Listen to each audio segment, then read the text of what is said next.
DDG episode 250. I'm not saying the whole thing because we don't care. My name is Dave, and I'm joined by Michael. Dave, what? You don't want to pat ourselves on the back and be like, good job sitting down almost every week and recording a podcast for. Almost every week is being extra generous, I think. Well, we had a good streak, Dave. We did have a good streak. I'm just, you know what? I'll pat myself on the back. It is Tuesday, and it is 9:15 at night, and I'm sitting in this chair. And you messaged me to make sure we're recording on Tuesday as opposed to the other way around. Where it's Tuesday afternoon, and I messaged Dave like, "We doing this tonight?" Yeah. I'm like, oh no, I forgot. I have like 14 things going. My bad. No. My commitments were earlier, and my commitments got rained out. So, but either way, it was still Perfect. planned and worked well. So I got some time to chill a little bit today. So we are Digital Days Gaming. We are pretty much a weekly podcast that posts on Thursday morning, 6 a.m. Eastern time on podcast services. You can also watch us live, twitch.tv/Digital Days Gaming, youtube.com/Digital Days Gaming. We use Restream to stream to both platforms simultaneously. You can watch archives on Twitch, although those are getting funky and going away, so I don't recommend that. You can just use our YouTube channel. I would say the primary focus for Digital Days Gaming in 2025 going into 2026 is going to be Discord and YouTube. We will use Twitch as a viable live stream platform. But in terms of archiving our content and being able to keep track of our content really well, we use Simplecast, we use YouTube, and then from a community standpoint, we use Discord.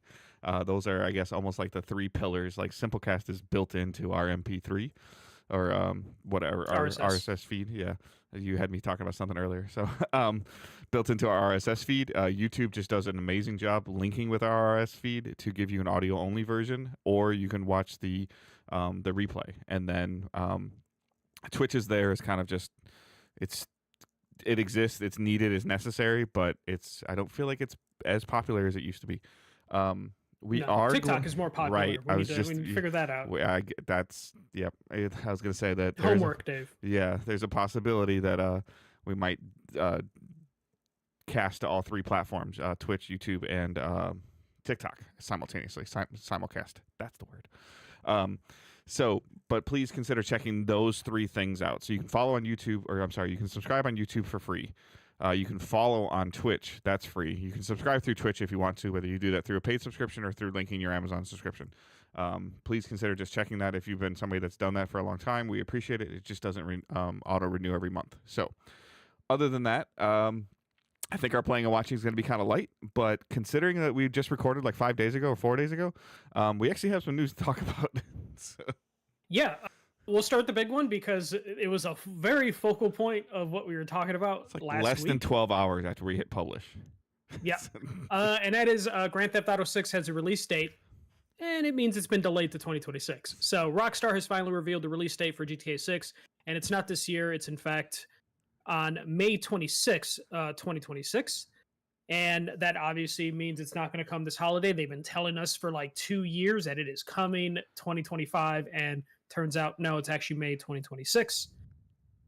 To appease fans, they did release a new trailer, about 2 minutes. You got to see the protagonist a little bit more. They dropped over 70 screenshots, and then the game's characters receive profiles on their website. So you get to see like a good chunk of the cast of their characters.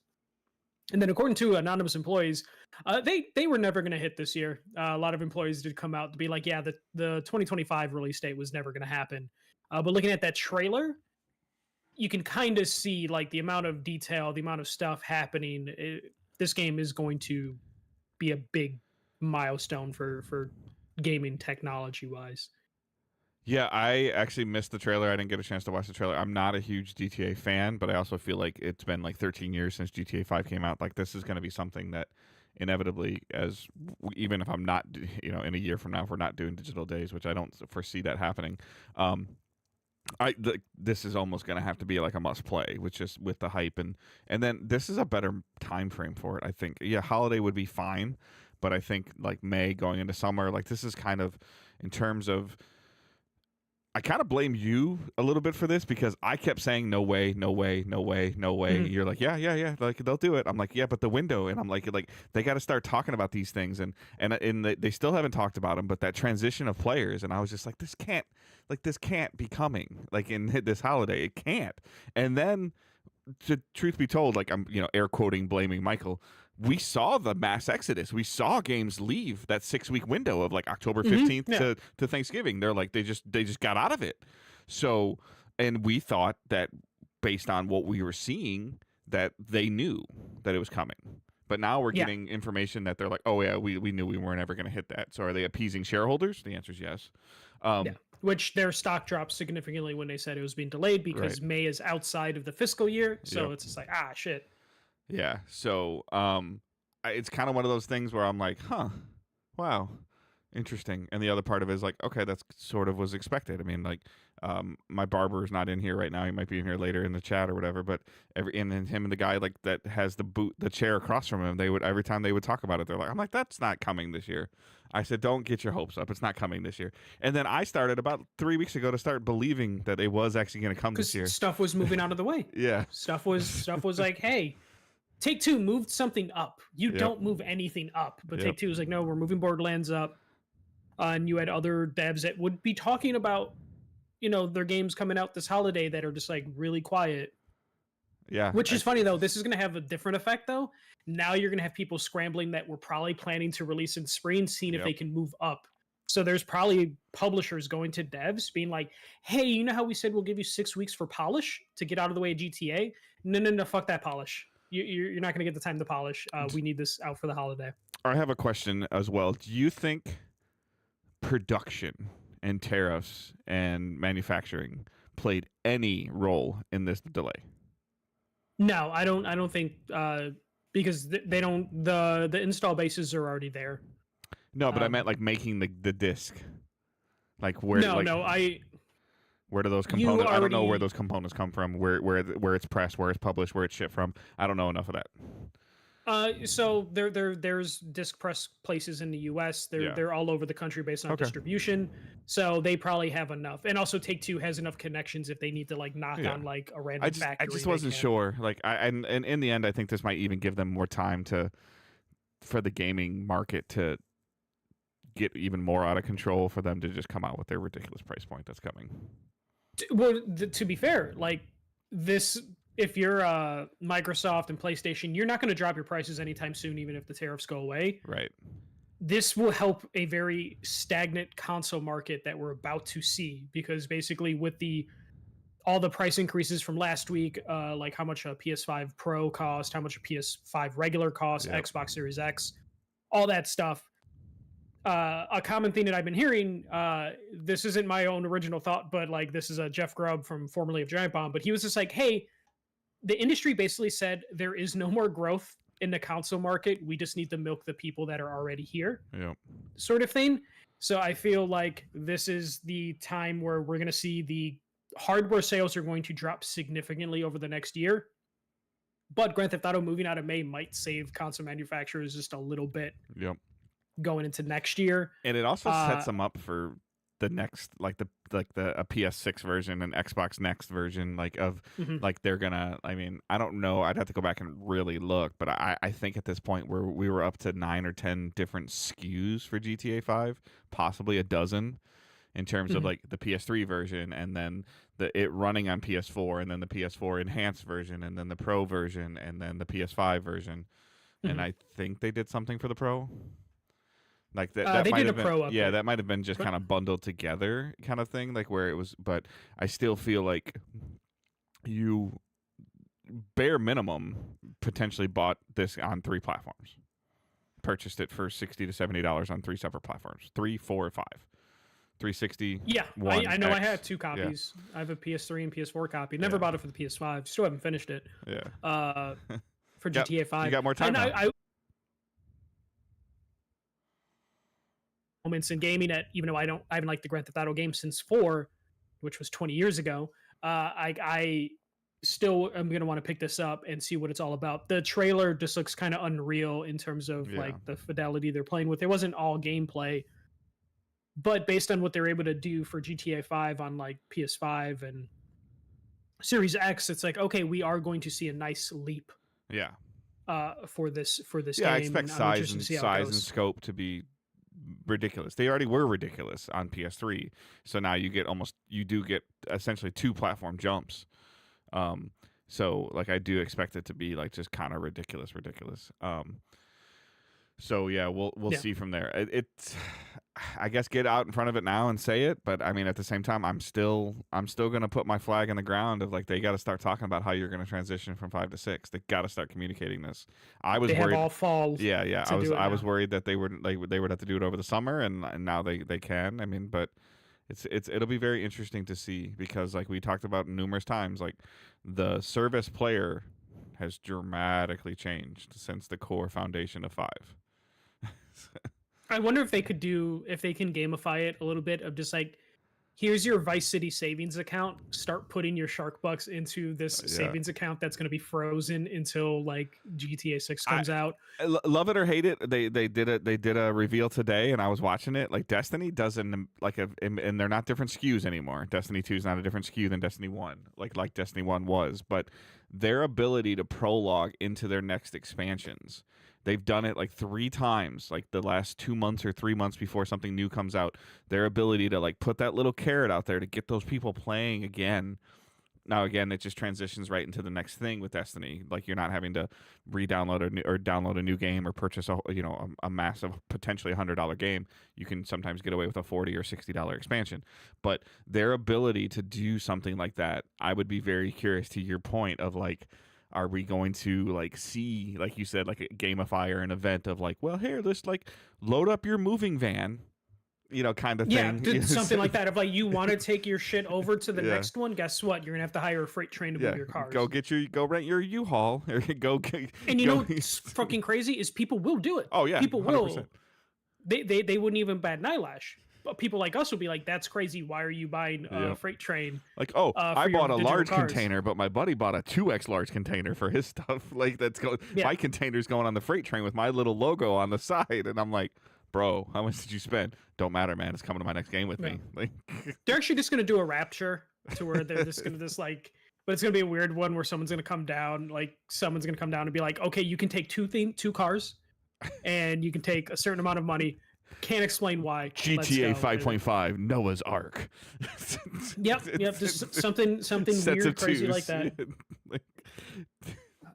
Do you see? Do you ever just see them doing something just pure GTA and like having? Where does GTA 5 take place? I'm being ignorant. I'm sorry. San Andreas, California. Yeah. Okay.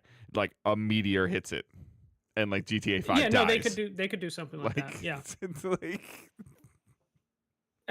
They make you kill your GTA 5 character in GTA 6, and then it's just like, hey, we're closing a loop. Yeah, no, I think they will probably wait. They're probably going to be super quiet for at least a month or 2. Oh yeah, post Super Bowl, maybe. Yeah. I mean, like you're not gonna now at this point in time. You don't see anything post Super Bowl, post Valentine's Day. I think that's the same day that in 2026. Yeah, but I would imagine though, like we will get a multiplayer something, but I don't expect that till fall. I'm saying that, and hopefully they hit us with the 12 hours later. Here's the multiplayer features this week. But that's probably what you're the most interested in, though, right? I mean, like you'll play it for the story because you earn stuff, but the potential for the multiplayer, it all comes down to if your crew plays it too, though, right? Yeah. So I actually have no interest in playing GTA 6 online. I am more fascinated by the logistics of how they're going to do this for GTA 6. Yeah. Like you're fascinated by the transition. I'm fascinated with like, what are you going to do with the currencies? Like no, and I want to know that because I don't. You brought up Destiny and how they've been able to move expansions and stuff like that. This is a whole different scale, right? Like this is Destiny tenfold. Yeah. This is why it's a terrible example, but it's really the only one I have a reference to. Like, but it's at least for scale, purposes. They do it with the 2K, the basketball stuff. With the virtual currency, they do it every year. They just dump it. They dump it every year. Boom, boom, and it's like, oh yeah, cool. You just spent $40 last week. Thanks, bro. Like, but this is why we haven't got World of Warcraft 2. Right. This is why MMOs just are like, hey, we just have our base and we're going to keep it going because they don't want to have this tough discussion or decisions of what do we do with the base. Yeah. And we don't know. Like there are RP servers built for GTA 5. The RP people are fucking insane. Mm-hmm. Like those are the role playing servers for Yeah, anyone that yeah. doesn't know. Those are run on usually private servers, and Rockstar's been like killing some of those servers when they can, but getting those people to transition over when they are like living a life, they turn Grand Theft Auto into Yep. Second Life. What do you do for them? I know Rockstar to Take Two have acquired some of those RP companies, server companies. So like Rockstar is going to like come out with their own version of that, but you're convincing people to move. Yeah. And as crazy as it sounds, there are people that are attached to their character like they're a real person. You know, it'll be like asking Dave, like, "Hey, Dave, can you go move to Florida next week?" You'll be like, "No, I don't want to do that." Yeah. And some of those same people will have that same discussion or that same feeling with their virtual character of like, "No, I built my life in San Andreas. Yeah. I don't want to go to Vice City," and they need to find a way to get those people over. And honestly, the way they could do it is just kill the server. Yeah. And I don't think anyone would question. Yeah, It'd be like, outraged. there's but gonna be like, to your point, there's like, okay, you got 90 days. We're sending a nuke. Like, Yeah. like somebody, Vice City declared war on San Andreas or something. I don't know. Like, it's just, and this is gonna sound mean, but like Take Two can literally be like, "Hey, we're gonna kill the server," and they're like, "Oh, you can't do that to me," and they're gonna be like, "Well, you have no choice. You're gonna play Vice City because what are you gonna do? Live real life?" Like Yeah. they're gonna be like, what is your alternative?" this Your is similar to alternative- that. I remember you telling me about the Fallout community, like the mod that they built that turned into a game or something like that. And as Mhm. there was an upgrade happening to the game, like, it messed with the mods, right? Yeah, Yeah, it like and threw everything off, and People had to had delay people it had for a like couple massive months. vaults, like they had like customized built vaults or like something ridiculous in their games. Like, yeah, this will be gets very done, yeah. interesting. Yeah, this will be super. Like, I'm with you. Like, the game itself is going to sell like crazy, like no matter what. But I kind of want to see the like, and this is where you and I like align. We play a lot of different games, but like the interest of like the data migration and the movement of the player. Like, how are you going Yeah, to we've bridge never this? seen this scale. Yeah. Yeah. And it'll be successful either way. It's just a matter of like how angry people are going to be during the success. But we'll move on from there. This was very quietly announced, I feel. Gears of War Reloaded is coming to PS5. So Microsoft announced Gears of War Reloaded, which is a further modernization of Gears of War Ultimate, which is a remaster of the first game. That is going to be coming out August 26th for $39.99 on the PlayStation 5. It's going to be a free update to anyone that owns the digital copy of the game on Xbox. They'll just get a message or an update to their digital copy. That's key, digital copy. And they will get an update, and they'll be able to get the new features, which include 4K, 120 frames per second, and crossplay. Yeah, this is coming soon. I have a feeling we're going to be getting a lot of these from Microsoft. But Dave, Gears of War 1 hitting PlayStation. $40. I didn't realize when I was commenting on something on Discord that, like, this is how much it really was. So Palmer kind of caught me quickly. I don't have a problem with this price point. Can I just say, like, we talked about it before, like Indiana Jones marketing through Sony, okay. You know, potential Doom marketing through Sony, okay. We've seen it before. To see the PlayStation logo on Twitter with a Gears of War screenshot or a Gears of War cover art just was weird. Just weird. It's full circle because Gears of if you're into the PS3 community like hardcore, everyone knows about Gears of War on the PS3 being something Epic Games was working on before they were acquired by Microsoft or partnership to Microsoft. I forget how that worked. And just the fact that like for PlayStation users back then were like, oh God, it can run on PS3. Hopefully we get it soon. To never getting it to now suddenly in 2025. Hey, we're about to hit the 20th anniversary of Gears of War. Here it is on PlayStation. Yeah. Like it's also just Game Pass fodder. So like I'm a huge advocate of what they're doing with this, of putting these things on Game Pass, improving and padding and building the library out to just continue to show a solid value of the subscription service. And like if you read in the between the lines, like do I think that Microsoft in the end ultimately has a goal if they want you accessing Game Pass through PlayStation? Yeah, they do. Like that's a goal. That's a long term marathon stretch goal for Xbox. Do I think it's going to happen? No, unless the only way it would happen is if Microsoft moved away from the hardware market. Well, here's the thing. Apple lost their court case last week. We didn't really talk about it. Where now Apple cannot block people from managing their own like wallet. Basically, can't Epic can now have a Fortnite, payment processing thing, so they no longer can take 30% from Fortnite or any Epic Games apps. Yeah. And that is across the board for any developer and publisher. Interesting. Okay. So it is one of those things where the biggest monolith has been defeated. There's nothing stopping Epic from going to PlayStation or Xbox and being like, we want the same shit and we want it for everybody. Yeah. And then that could lead to a thing where because PlayStation is probably their second most. I would say that the app at the time, Apple was one of their top, if not their top, microtransaction performance for Fortnite. And if with the last couple of years with what they went through, I guarantee you it's PlayStation. So like they're gonna. That's interesting. Like so like that's super interesting. Like are they gonna be able to stop? Are they gonna be able to stop Microsoft from putting the app on PlayStation? Yeah, of being like, hey, here it passes all of your certs. Yeah. And now to where you just sign in with your Microsoft account and it just works.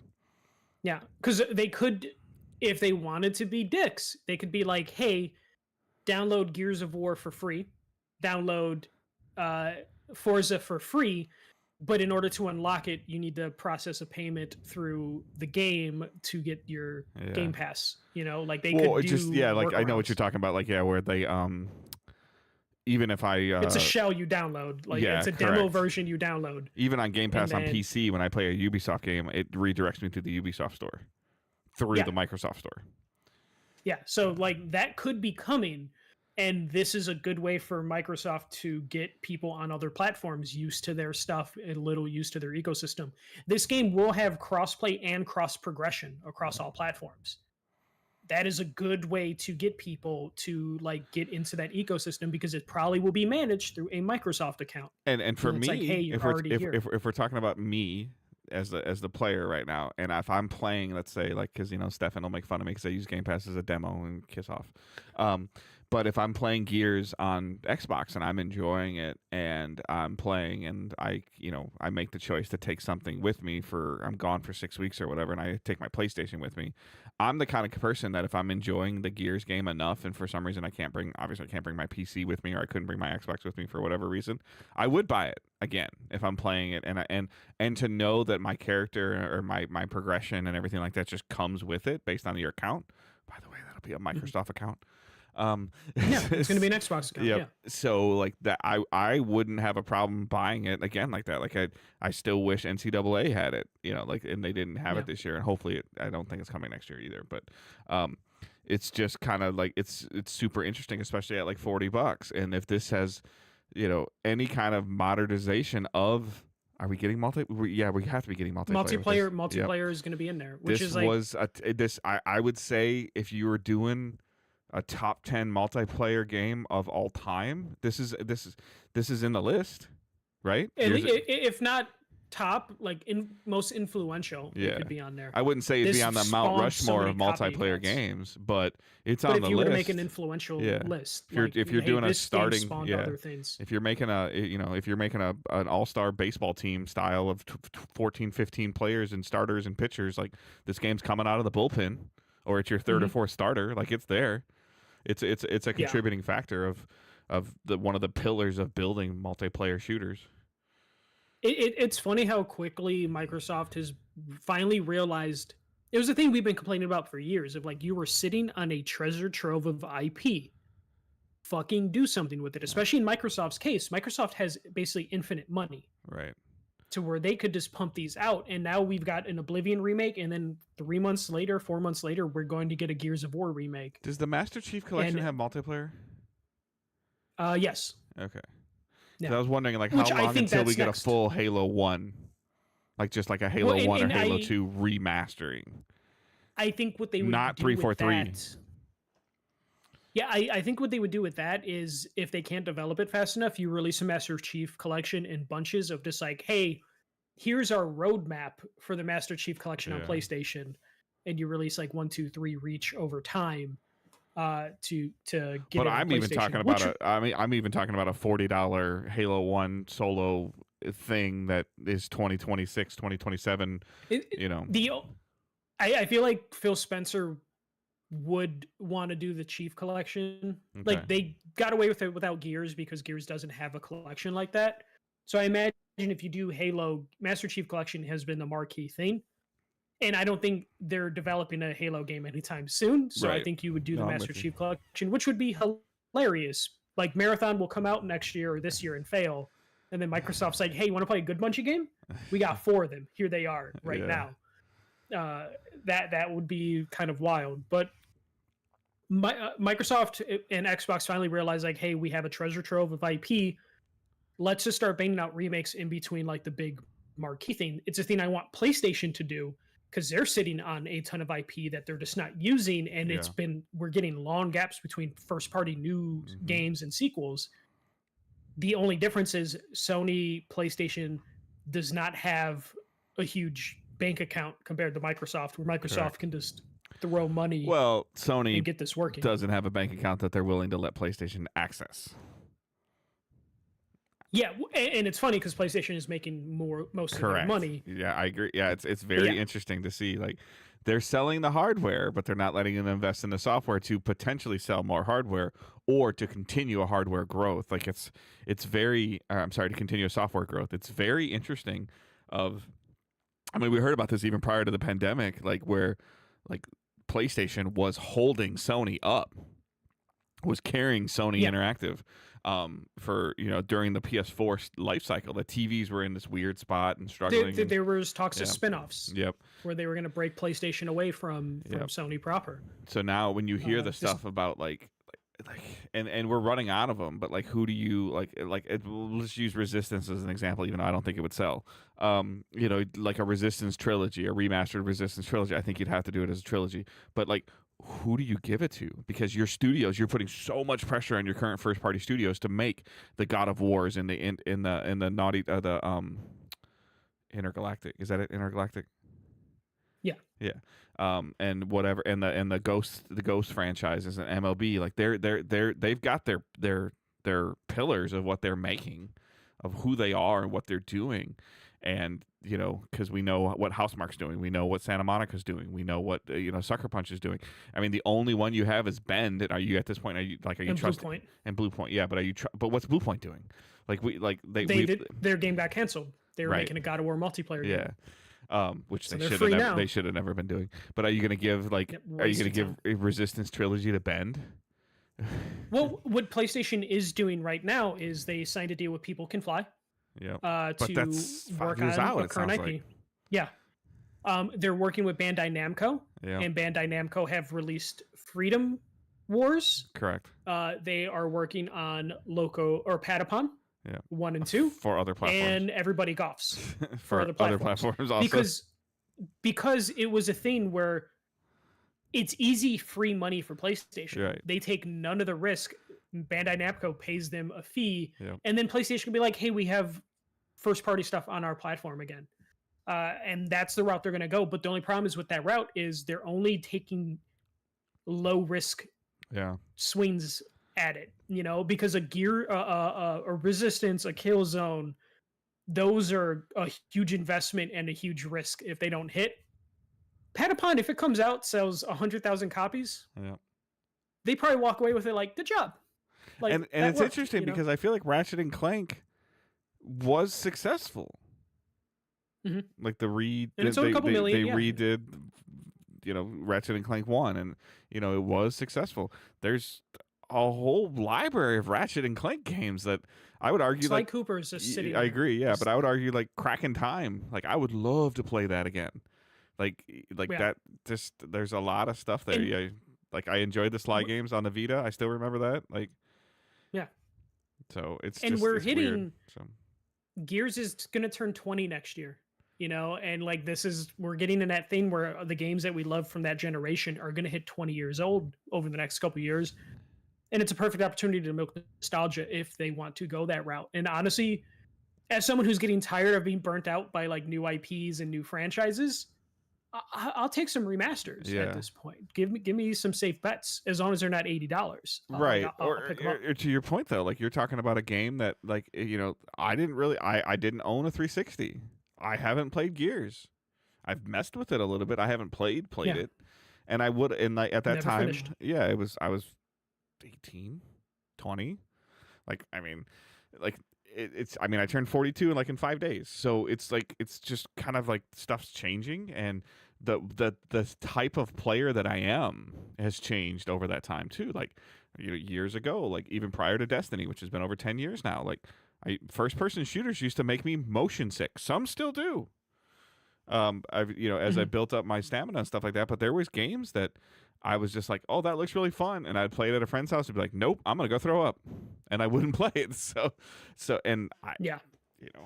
The little bit of Gears that I've messed with on Game Pass, I had a good time with it. And it just, I don't know why it didn't grab me, much like nothing else grabs me. It holds my attention currently over the last couple of years, but it'll be very interesting to see how this all plays out. And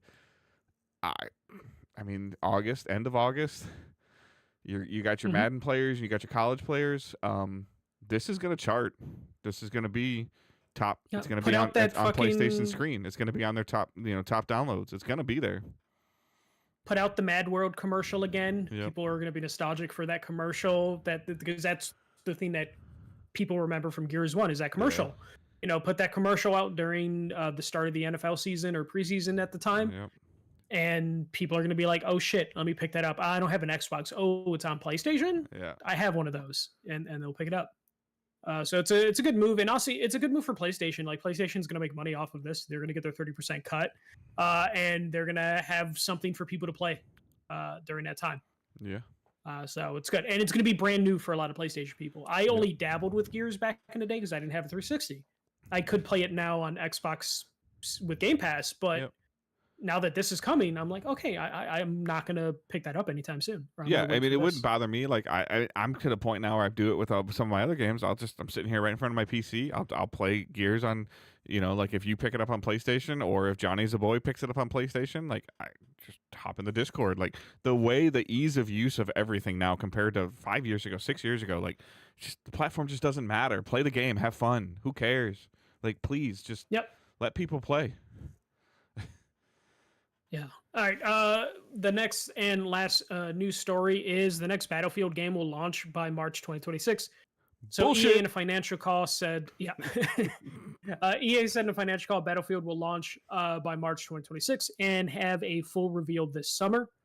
The game is currently in private testing with footage leaking pretty often. That testing is expected to expand soon, and players can sign up for a chance to join on EA or Battlefield's website. It was also revealed Skate will be the other marquee game for this fiscal year, and that will release before April 2026. That game also is in private testing. That's invite only, and previously it was announced that the game would launch early access this year. Don't know if this has changed because they did not mention anything about early access when they talked about Skate launching before April of next year. If the head of EA's financials mouth is moving, he's lying. Basically, yeah. Though he did say, and I do agree, this is the most pivotal Battlefield in the history of the company. So was 1, 5, and 6. No. But this is pivotal, not as like, oh, this is going to be amazing. This is pivotal in the fact that like, if this doesn't work, Battlefield's dead. It's dead and has to go away for a long time. Long time, like 20-year time. He says it's pivotal step in delivering our next generation of blockbuster entertainment. No, this is pivotal because it will determine the future of this franchise if it lives beyond whatever the next Battlefield is going to be. Let's break this down to like 15 years ago when we had the Battlefield Call of Duty debate. Okay, initially, and I could be wrong. Some of these hardcore multiplayer fans will probably come at me or whatever, but Call of Duty was the close quarters, quick moving combat game. Battlefield was the semi-realistic military shooter, large map. Okay, like big areas, like vehicles, all that stuff, parachutes, pilots, helicopters, planes, tanks, oh my, all that fun stuff. And Call of Duty was boots on the ground, gun in hand, running and gunning. Mhm. Call of Duty has been able to expand. I would say Warzone maps are the size of Battlefield maps used to be. Like like Call of Duty has dabbled into everything of where, like, I think there's even some vehicle stuff in Call of Duty. And there's definitely a larger scale map. So some of the modes. Call of Duty has Battlefield themselves. Battlefield hasn't been able to Call of Duty themselves. And so now, like, this is why Call of Duty, I feel like, is winning, not because it's a better game, but because they've been able to build a variety in there. I enjoyed my time with Battlefield. Previous predecessor stuff, like all PS Nation days, like I played a ton of Battlefield with a crew of people. Like, I think there's only like one person I talked to from that group, but like there was hours and hours and weeks of time where we just get on and play and just shoot the shit and play games and shoot people and talk, and like some of my best memories of it. But if you don't have a squad or something like that in that now, like you're just screwed. Like, it's so overwhelming. And they haven't been able to simplify it. They've taken so much pride on realistic military shooters, and Call of Duty's over there like, oh, you want a Ninja Turtle on your left leg and a Terminator on your right leg? Cool, go for it, bro. $5. Yep. No, yeah, and like just looking at Battlefield right now, like, so I pulled up the worst fucking wiki in the world, fandom. Battlefield 3. So we'll start with Bad Company. Bad Company sold apparently 2.59 million copies. Battlefield 1943 sold 3 million copies. Bad Company 2, 6 million copies. Battlefield 3, 17 million copies. Battlefield 4, 14 million copies. Broken as shit at launch, by the way. Drop. Broken as shit at launch. This was the beginning of the end of Battlefield. It was the launch of 4. Yeah. Hardline, 4 million copies. Battlefield 1, we don't have sales. We just have them saying they hit 25 million players, like after 2 or 3 years. Yeah. So we don't have official sales. Just 25 million people played it, which could mean anything. And then Battlefield 5 sold apparently 7.3 million copies. So, like, they had the momentum after 3 and 4, and then it just fucking fell off the map. They pulled 4 out of the ground. Like, 4 had dug itself 6 feet into the ground. Buggy. And they were able to go and dig through that crap and pull that out and stand it upright, and it became a solid game. It took them a long time, but it became a solid game. And then 5 people were still playing it for years after. And then it's just they went. You had Battlefield 1 in there, right? Yeah, Battlefield 1 is the one we don't have sales data for. Right, we just know 25 million people played it. I think that ended up going on Game Pass for a little while. They were doing some stuff with that. They were doing some PS Plus, EA Live, Play. PS Plus, yeah. But before that, Hardline 4.1, Battlefield 5 after that 7.3. So, like, huge drop off. So bad. Oh, yeah. It came out in an era where the idea of playing cops and robbers just wasn't going to hit, even back then. No, but that was them trying to payday their game, and it just didn't work. Yeah, it was them just like, hey, let's do like a gritty story. Let's do something different. And it's just like Battlefield 4 is like Battlefield 4 became one of their greatest games after they fixed it. You know, Battlefield 3 is probably still their best. Yeah. I'm sorry, PC people from the 90s or the early 2000s. 3 is probably considered like the marquee. I think playing my marathon and Battlefield. I got the original Battlefield. I ran a 400-foot cable across the street to my neighbor. Yeah, Battlefield 1942, man. It was the greatest game ever. But yeah, no. I don't know where this is going to go. I have been looking up some of the leaked footage. Don't know if I see anything that's like, oh shit, they're on their way to something amazing. But I don't know. If you're EA at this point, do you think there's a chance that they're just like, let it fail? Let's just become a sports fucking. Well, maybe, studio. But I mean, that Frostbite engine, they spent so much money on that Frostbite engine, so much money. They had to have made their return. It's been like 15 years of that but engine. even the newer one though, with like the battle, like I remember them trying to like have an aircraft carrier crash into the island, like in the middle of a map. Like they were trying so hard, and it's just like nothing was more frustrating than playing that game. And if you weren't not a very good vehicle person, like I wasn't, like you have to run hundreds of yards to get to like. I thought that was kind of fun though. I was a ground person. I was Yeah. like fine just doing guerrilla warfare while everyone's like doing vehicles and planes and stuff. Yeah. Now, Bad Company 2 is still like my all-time favorite. The like, thing I remember the Battlefield game. most about Bad Company 2 is just the size of the weapons in first person. I was just like, I went back after, like, I never played it originally, and I played, like, Battlefield 4. And then I went, like, somebody's like, hey, like, I think I went and got a cheap copy at, like, GameStop or something like that. Like, hey, let's play this, let's mess around. And I think I pulled out, like, an assault rifle. I'm like, what the hell is this? Like, it, like, took up, like, 70% of the screen. I was like, oh, my God. Scale back then wasn't great. I mean, the PS3 era, you'll see so many times where doorknobs are, like, forehead height for some reason. And you're just like, is everyone just, like, 3 feet tall in these games? Luckily we're past that, but yeah, no, Bad Company 2 is just my all-time favorite. EA basically saying like, hey, these are our two marquee games for the year. Oh boy. Between Battlefield and Skate, and like I've looked up Skate responses, even though people are under NDA. There are people that just aren't happy with the direction Skate's going, which is just like all you had to do is just make Skate 4 and not do anything fancy, and it doesn't sound like they're getting there. Battlefield seems like the same thing of just like how do you fuck up Battlefield? Just give them guns and destructibility and let them have fun, and they try and find different ways to mess it up. Remember, was it Battlefield 5 that didn't launch with voice chat for your team? I think so, and I think their philosophy on it was, well, the game chats, like, or the party chats are just more dominant now. Like Killzone had that too. Killzone's like, no, you have. Yeah. But there wasn't even text chat, if I remember. Yeah. So, yeah, like there was just none. It's silly. It's dumb. I don't know what EA is gonna do if this goes wrong. But of course you did, Aji. I don't know. I don't know how EA is going to handle Battlefield potentially flopping and Skate flopping. Skate, I imagine they just don't have a lot of money invested into it. So I don't think it would be that big a deal. And the worst part about it is, like, I can hear an earnings call next year around the same time, like, hey, we released Skate, and it's just like, obviously the skater world doesn't want to buy video games anymore. Like, that's just a direction that we don't want to go anymore. And the skater world's like, you didn't fucking try.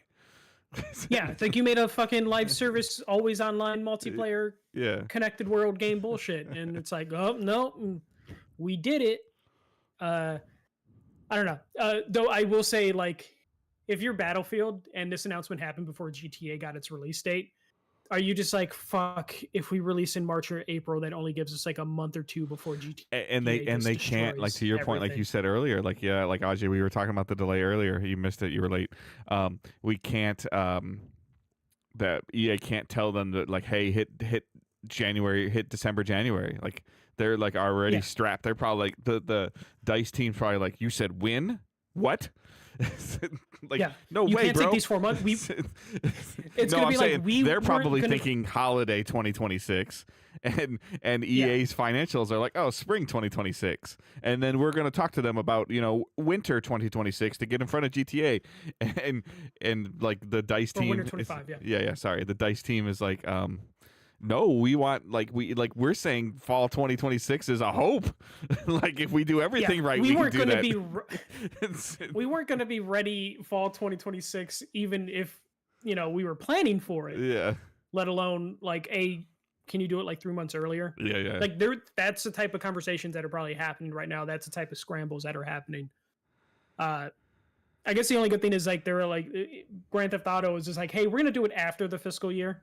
So you guys get your shit in before we fuck it out.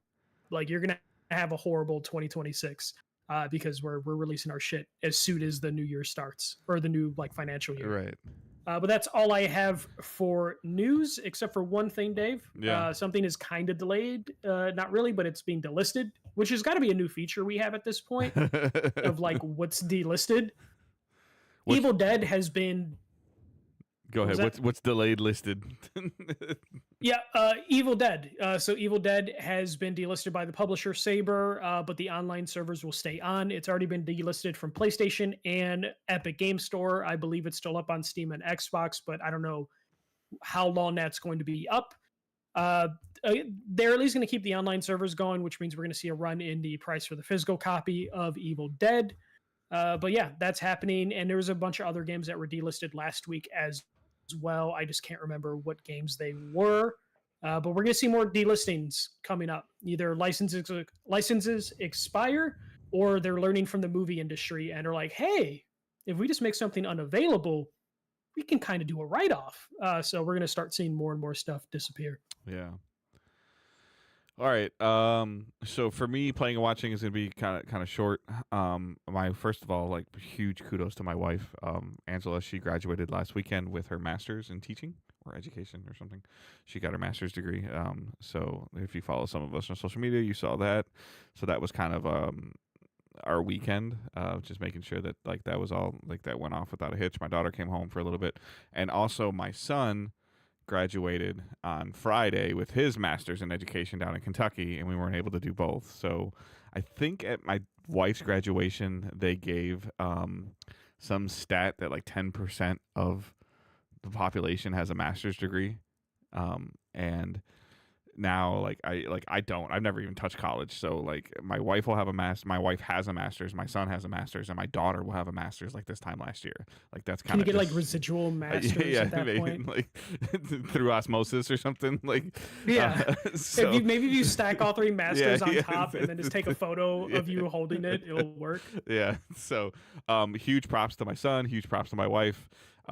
And my daughter got some of her wedding dress stuff fitting done, which by the way was super nerve-wracking for me. Like I like first I wasn't planning on going, and then my daughter's like, I want you to come, and I'm like, I don't need to see you in your wedding dress like while you're getting fitted. And I don't know, my wife's like, if she wants you to go, you got to go. I'm like, okay. Mutual recommendation for this person to alter her dress. My daughter bought a sample. So this is like something that usually like typically like literally goes like on a mannequin at a wedding store, and she got a great deal on it. My daughter's small, petite, whatever word you want it. She's tiny. So and this like so she was standing there and like we went to this lady's house. It was in her basement, super well put together, and I was just like, okay. And so the lady was like talking to Zoe and Angela about what she wants and how they're doing it.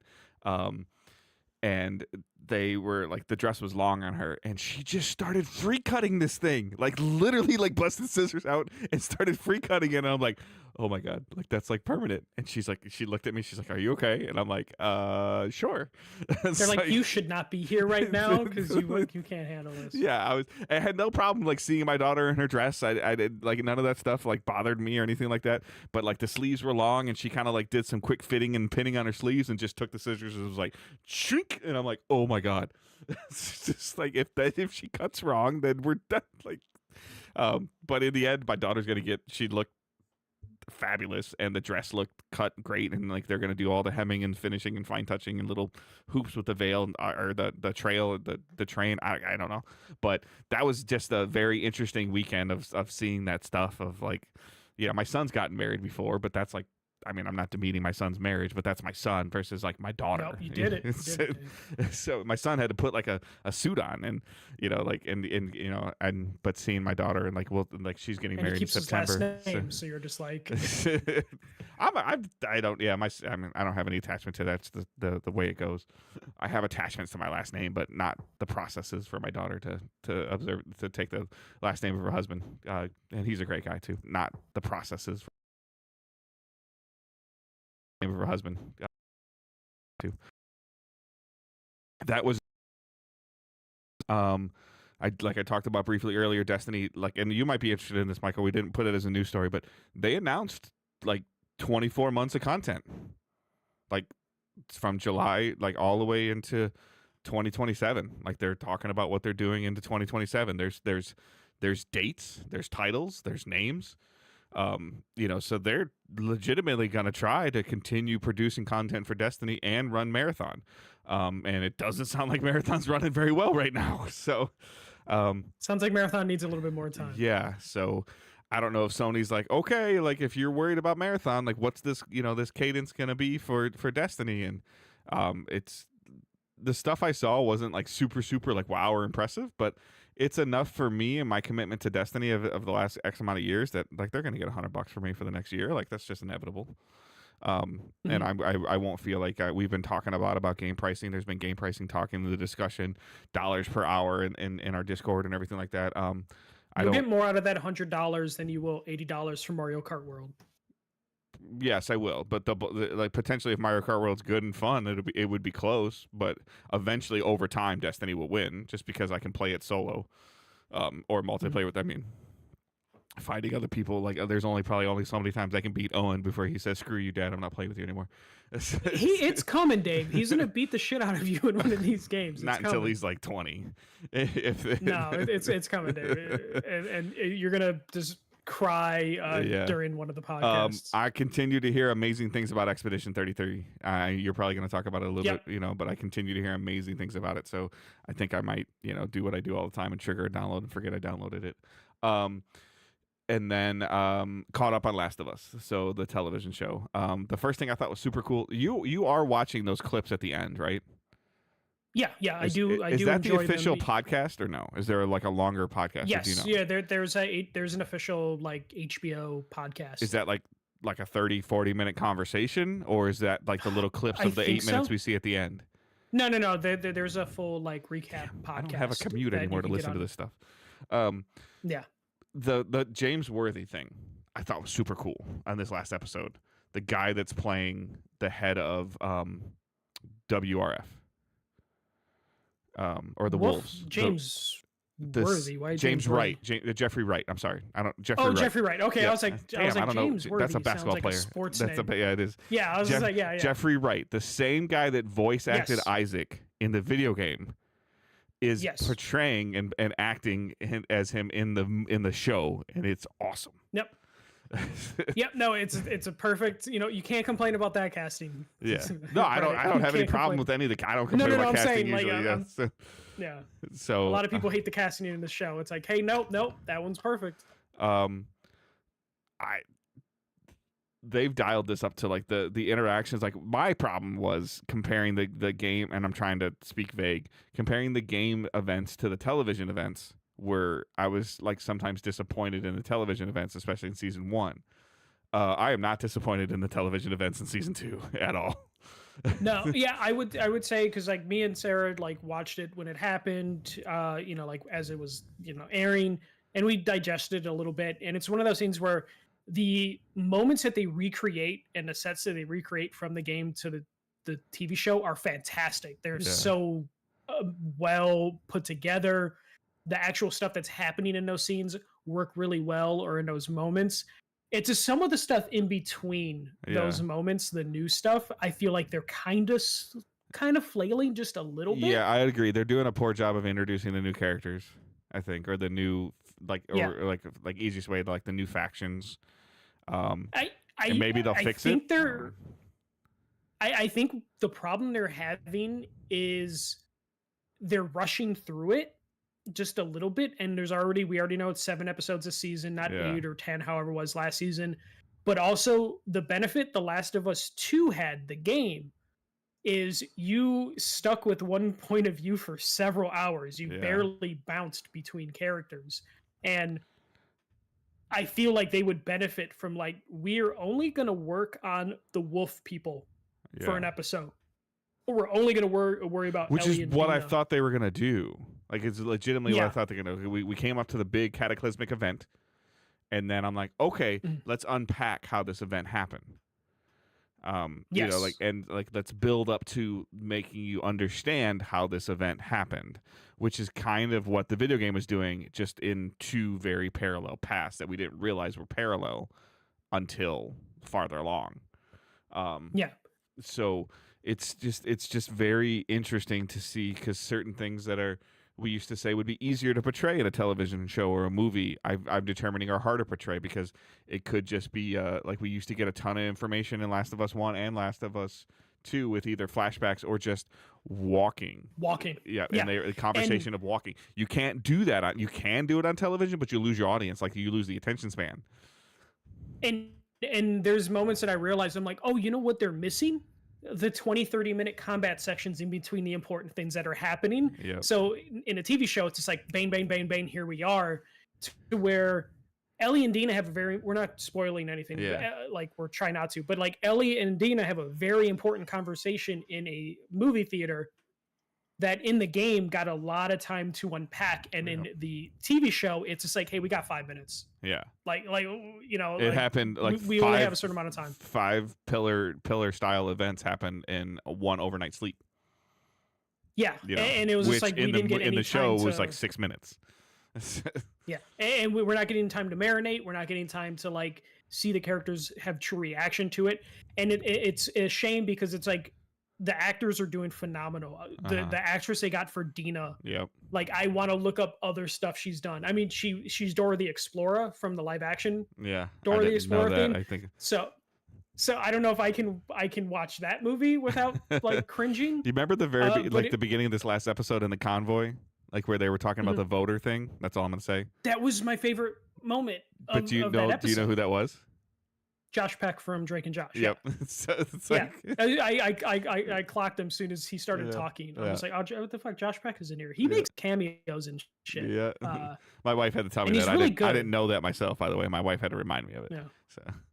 But that was the building of the lore in that one scene was my favorite part of the episode because that's the stuff I liked in the game, where you would run into like in the game when you go to that suburban area and you find out everyone in the like HOA turned on each other one by one. That stuff was interesting, fascinating to me. Seeing Isaac's origin story is like amazing. I wish we spent the entire episode with Isaac. Yeah, but we just don't have that kind of time. They did kind of in the episode season 1. They went down the and I'm terrible with the names, but that entire episode dedicated to the male couple. That like they did, and Bill. I did. Yeah, Bill. I'm sorry. I felt like that was at first. I was like, really, they're gonna do a whole thing to them, and then I would argue that was probably one of my favorite episodes from the season. Yeah, that was. Yeah. Yeah. So I would have loved. I just don't think we're getting that. For this season. But there's a lot to unpack in this. Like they've already like introducing Wolf and introducing and again these aren't spoilers if you played the game. Wolf and SARS. Like. The groups and what's going on in Seattle, like they're just like, okay, we're here, and I'm like, there was a lot that happened in the video game between Jackson and Seattle, and they're just like, we're here. A lot. Yeah, they're here and they're already in the theater, and I'm just like, okay, we're here, and so I wish they had more time to do it, and I understand it's just not possible. Yeah, I know or how much it costs or something. I don't know. So yeah, but it's still pretty good. Like the way it's been going. Sad there's only like 3 episodes left, I think, this season. So is that the 4th one? Right? There's only 7 episodes, I think. Okay. So we'll see where it goes. Did you play anything else? No. Okay. For me, I tried to play more Marathon, but every time I loaded it up, I sat there and I'm like, nah, I can't do this, so I didn't.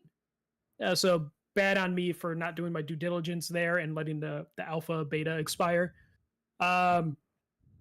Expedition 33, I kind of let it sit for a little bit. I didn't play it as much as I wanted to. Honestly, there wasn't a lot of video game stuff that happened this weekend. I was kind of a lot of different things happening in personal life that I just couldn't focus on video games. But I did go video game hunting. Went to like the big flea market in Rosemont and then got a handful of games, some pretty good deals. Like I picked up some random PS3 stuff for like $2-3 a game. And then I picked up The Nightmare Before Christmas PS2 video game, which is a sequel to the movie, and it's made by the developers of Devil May Cry. What? Yes. Okay. Yes. So I had to pick it up. I'll take your word on that. Okay. Yeah. So I was like, you know what? This is a weird thing that we used to get in that era of games that we just don't get that anymore. So I picked that up. It cost $45. Which was a pretty good deal. It goes for like $50 to $55 used. Okay. So did that. Sealed or used? Like you got this used, right? Used. Okay. Used. Yeah. But the person had. It was funny. Every booth I went to, and I would look at a game. I would look at the disc to see if it was scratched up, and every seller told me like, even if it's scratched, there's a guy a couple aisles down. He's got a disc resurfacer. So you buy this game for me. He'll resurface it. He's a nice guy. And then I finally made it to his booth, and he had the best shit. Like he had like all the cool rare stuff, and I'm just That's like, the damn. hardest part of like the little bit of time that I was dabbling in games, like when I did like Midwest Gaming Classic and stuff like that. And I was like thinking about looking at the Retrons, and I didn't do that, thankfully. But the concern would be like you walk away from booth A to check out booth B, C, and D, and then you're like, all right, I'm gonna go back to booth A, and then what you saw at booth A is gone. Yeah, that happened. I like when I first got to the thing, the first aisle, there's a video game seller. Had a lot of cool stuff, and I'm like, I can't spend Yeah, $50 right now, and I just walked in. yeah, And then at the end of the thing, after 2 hours of walking around the flea market, because it's big, it's like the Allstate yeah. Arena Okay. parking lot where they do like WWE shows and stuff. I finally 2 hours after exploring went back to that booth, and all the stuff I wanted was gone, already Yeah. sold. And I'm just like, okay, save some money. Or I you guess. buy it for $50 and you go 2 more booths down and they have it for 25 or 35 or 40. You know, you're like, damn Yep, it. yep. Yeah, but I have gotten better though at least trying to negotiate prices. Yeah. In my younger days, I would just be like, "Oh, it's 20. Okay, here's 20." Now I'm just like, you know what? Fuck it, 10. And Yeah. then knowing that they'll like want to meet. I got 3 games in my hand. What are we gonna do here, bro? Like, yeah, you do want to sell them. The only thing that sucked though is I did see like 2 video game resellers who you can tell like they had the gigantic like carts that they rode with them, yeah, and they were just like going through stuff like savagely, like going through boxes and just like trying to pick at stuff.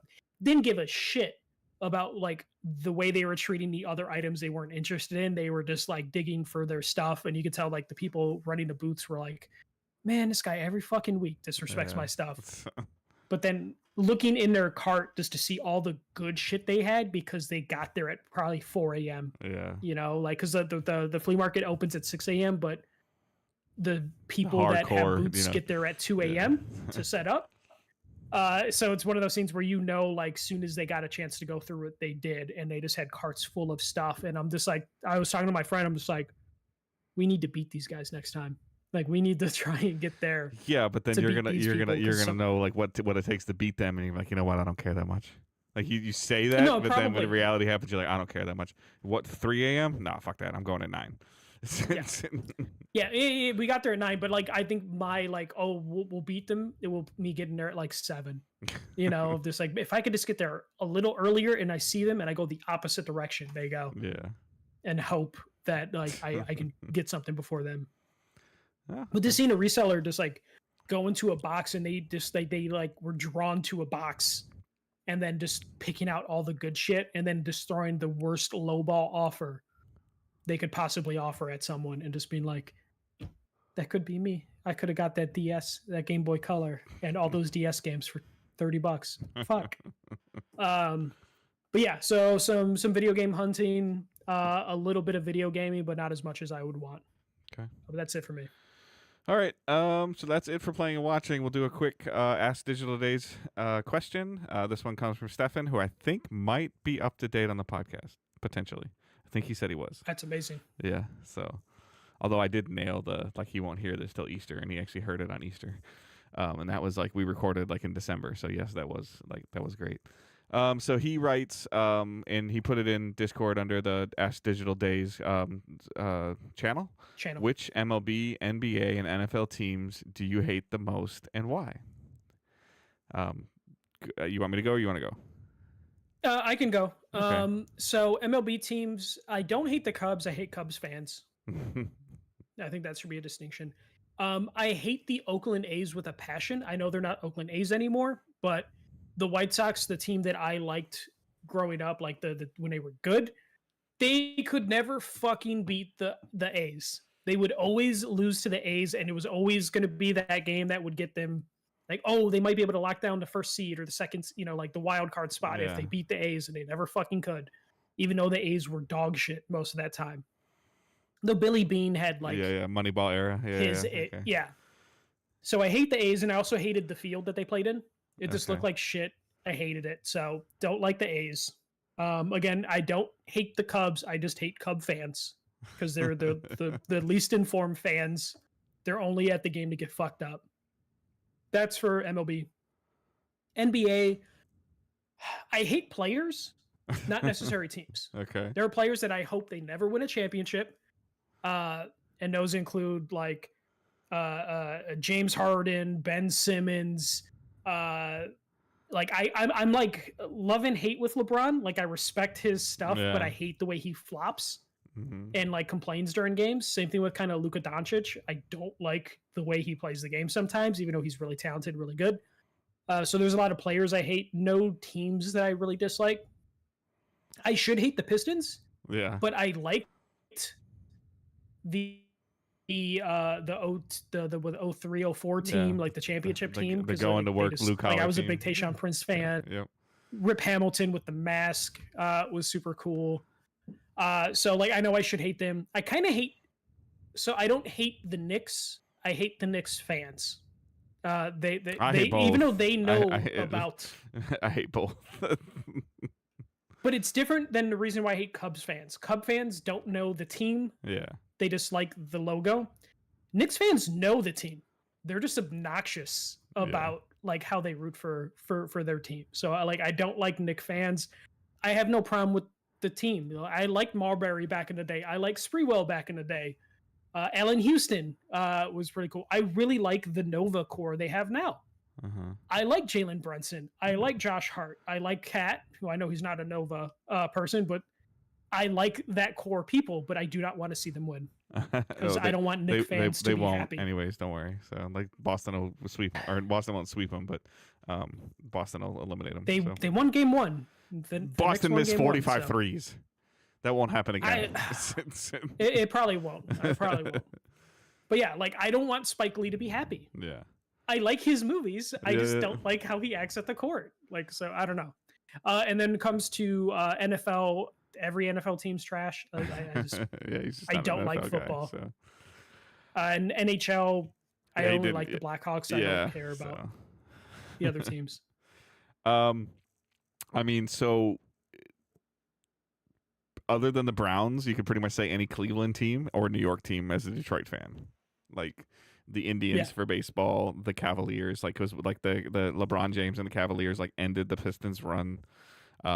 Because there's the race to the bottom of like which shitty city in the 2000s are you? Are you from Cleveland or are you from Detroit? It was a weird battle. And then just built in essential like recency bias of just a recency bias is like what the Knicks just did. But in general, like the Detroit versus New York dynamic, like the whatever it is, whether it was the Red Wings versus the Rangers, the Tigers versus the Yankees, like there's always been that dynamic of the hate for New York. I love, like, I've been to New York like once. I would go to New York. I want to go to Madison Square Garden. I want to go to Yankee Stadium. I want to go to Shea Stadium. I want to go to all of the things because of like the iconicness of it.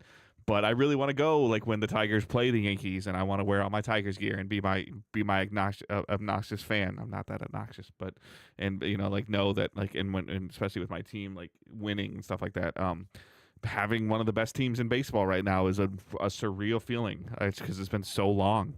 I didn't even know that because I'm so disconnected. They're like from 22 and 11 right now. So like, it's you know.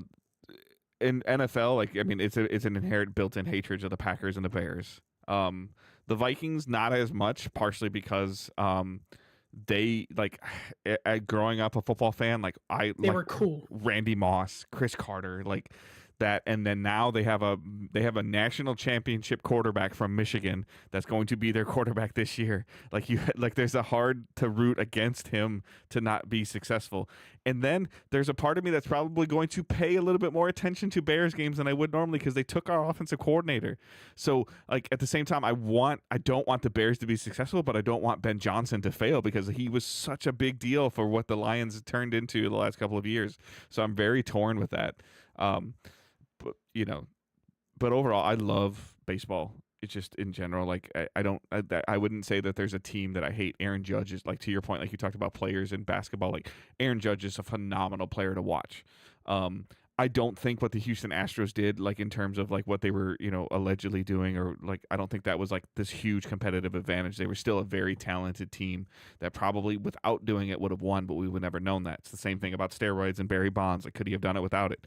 Maybe not as many, but he still probably would have been the home run king. Like, so that's a huge thing to unpack for me. But like, I can just be mostly thoroughly entertained. I did go to a Cincinnati Reds Kansas City Royals game when we were in Cincinnati, and that was the first time I went to like a sporting event that didn't involve one of my home teams, and that felt kind of weird. I didn't really have anybody to cheer for or anything that I was like hoping would happen, other than I just want an entertaining game. So, but yeah, like for the most part, like that's the sports thing. And I said it in Discord too. I'm vastly fascinated by Stefan's interest in American sports. Like it's very cool. I feel bad for him because he's probably missing so much cool stuff because he's sleeping. Yeah, and then when he's awake, it's the boring soccer. Yeah, you know, it's just like that. That's the only enjoyment he has is soccer. I'm so sorry, Stefan. Soccer. It soccer. is called It's soccer. Soccer. Yep. Soccer. We're just gonna keep saying soccer. All right, so that's our show this week. A little bit longer than normal, not actually, about right on time actually. So you can follow us at Digital Days Pod, at the First MJC, at Good Dave Hunt. Our Facebook group is still there. Our Discord server is the high point of our communication. If the sports stuff continues, I might have to make its own channel for that. Although that's, like during it's playoff time right now, hockey and basketball playoff time, and so there's a lot of conversation going on around that. But you can join that Discord server. You can ask the questions and ask Digital Days. You can we can start trying to figure out if there's going to be some games that are coming out that some people want to check out and play, and like maybe when Battlefield eventually doesn't come out, we can do that. Not. So hey, Gears of War's got co-op. I'm game. I'm game for it. So I'm game for it because I'll have it on Game Pass. And if you buy it on PlayStation and you want to play the game with us, then let's set it up and we'll play. Repo. I don't know. Oh my gosh, that's that other running game, Aja. You're ridiculous. I don't even know anything about that game, and I don't want to. So patreon.com /Digital Days Gaming, where you can check out our Patreon tiers. Other than that, I think that's everything we got. I hope everyone has a great week. Keep moving forward. Don't be a dick. See ya.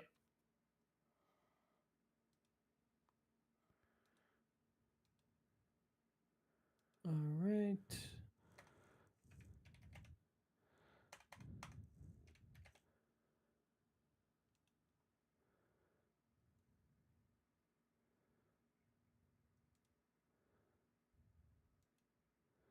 Yes, Aji. If you didn't listen last week, Aji, that's okay. I forgive you.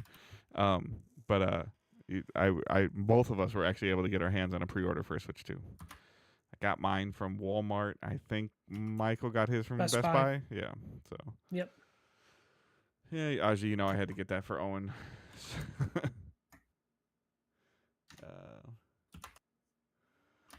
So cool. Other than that, I think, I think Owen was like, good, that's what you're supposed to do. I think he kind of said that to Angela, like, that's your job as my parent, is to make sure that I have the most coolest and newest thing. So, as a soon-to-be 10-year-old, so. Just for that, give him a Game Boy Color instead. And then be like, this is what I pre-ordered. Is this not right? This is like it's a light switch with 2 switches. That's what you wanted, right? A Switch 2. So, all right. So I really appreciate you guys hanging out in chat. There was a good amount of you, and that's fun. Always fun on YouTube or on Twitch. Thank you guys, and we will talk to you guys next week.